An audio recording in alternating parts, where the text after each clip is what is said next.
So my speech today is attempting to persuade you to be in favor of paying inmates some sort of incentive in order to work in correctional facilities.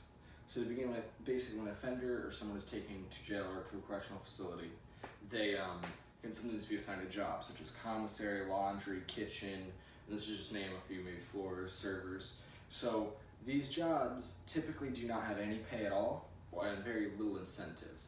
So, especially in Florida where it's a right to work state in the jail. So an inmate will go and they will work for this, and the only thing they get is, instead of being charged $275 fee a day for food and housing, they get that taken off. Now a lot of groups advocate for paid work because they're working perhaps 40 hours a week, so they believe they should get paid for this. My argument is that they should get paid at least something. So to begin with, I am advocating for perhaps half of minimum wage or even a little bit lower, where they would get paid, maybe if minimum wage is $9, they would get paid $4.50, and the other $4.50 would go towards either the victim of the family that their crime has hurt, or if there's not a direct person that would benefit, it would go to some sort of charity like a homeless coalition or someone to help society and better, perhaps Habitat for Humanity, in order to help individuals and society as a whole.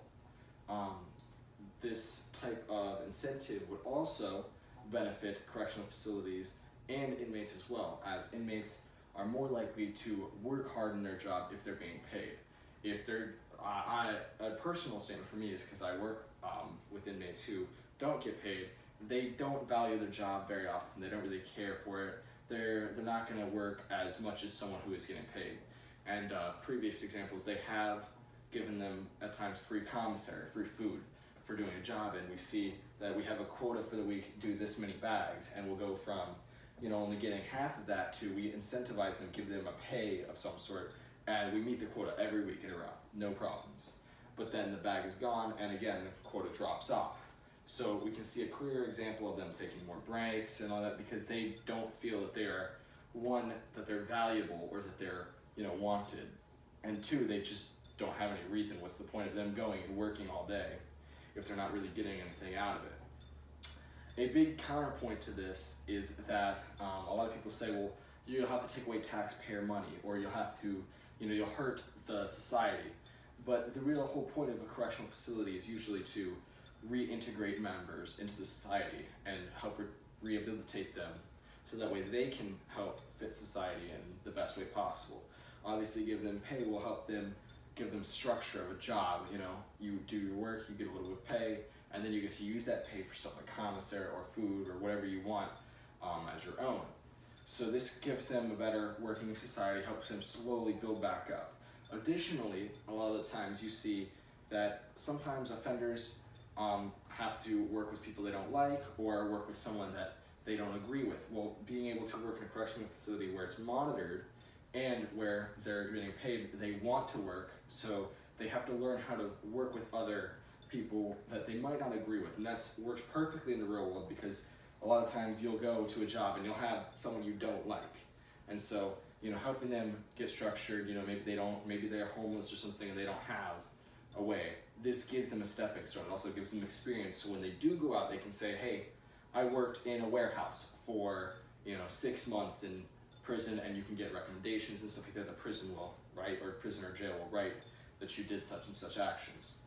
And additionally, to address the problem of more taxation, is that the inmates would meet the quotas as I discussed earlier. So instead of working 6 days a week, maybe they'd only work 5 days a week.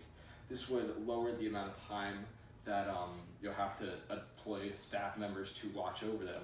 Additionally, groups like commissary and like inmate accounts in terms of like music and movies, they get a profit from that. So if inmates are working harder, then more is being sold and profits will rise up, and they can help pay the difference as well. Maybe charge them a fee. If they're using workers, they should be the one that pays some portion of that fee.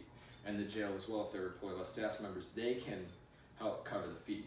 And so the actual value to society would be very low. And if you think about it as these members being rehabilitated and reintegrated in society by their work, when they come back out, they're helping society again, getting a job, paying taxes for the system. So this has been my speech on why inmates should be paid some compensation for their work in jails. And I hope that after this you take away that perhaps maybe I've changed your opinion on whether or not they should, and maybe you'll advocate as well that they should get some sort of compensation, be it monetary or food or something that would benefit them in some way, so that way they can reintegrate and rehabilitate to help society in a positive manner.